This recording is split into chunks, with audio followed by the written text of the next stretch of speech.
এই বোতলটি দেখুন, আপনি মনে করছেন এতে শুধু পানি আছে, কিন্তু না।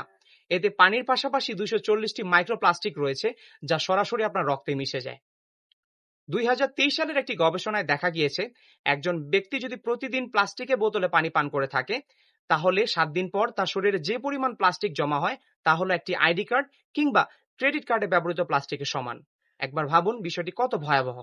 প্লাস্টিকের বোতলে বিসফেনল এ নামক একটি কেমিক্যাল উপাদান রয়েছে, যেটি আপনার হরমোনাল ইমব্যালেন্স করে, পাশাপাশি আপনার ক্যান্সারের ঝুঁকি বাড়ায়। এই প্লাস্টিকের বোতলে থাকা মাইক্রোপ্লাস্টিকগুলো সরাসরি আপনার রক্তে মিশে যায়, আপনার কিডনি এবং লিভারকে ক্ষতিগ্রস্ত করে। আর সবচেয়ে বড় ভুল হলো একটি প্লাস্টিকের বোতল বারবার ব্যবহার করা। একটি প্লাস্টিকের বোতল বারবার ব্যবহার করলে এতে কেমিক্যালের পরিমাণ বেড়ে যায়। আপনার ব্যবহৃত বোতলের গায়ের নিচের দিকে একটি ত্রিভুজ আকৃতি রয়েছে, যে ত্রিভুজের ভিতর বিভিন্ন সংখ্যা লেখা থাকে। যদি এখানে 2, 4, 5 এই তিনটি সংখ্যার যে কোনো একটি সংখ্যা লেখা থাকে, তাহলে সেই বোতলটি আপনার জন্য তুলনামূলক নিরাপদ।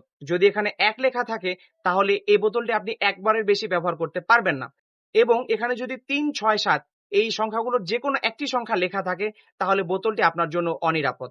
সবচেয়ে ভালো হলো কাচের বোতল কিংবা স্টেনলেস স্টিলের বোতল ব্যবহার করা, এতে স্বাস্থ্য ঝুঁকি কম থাকে।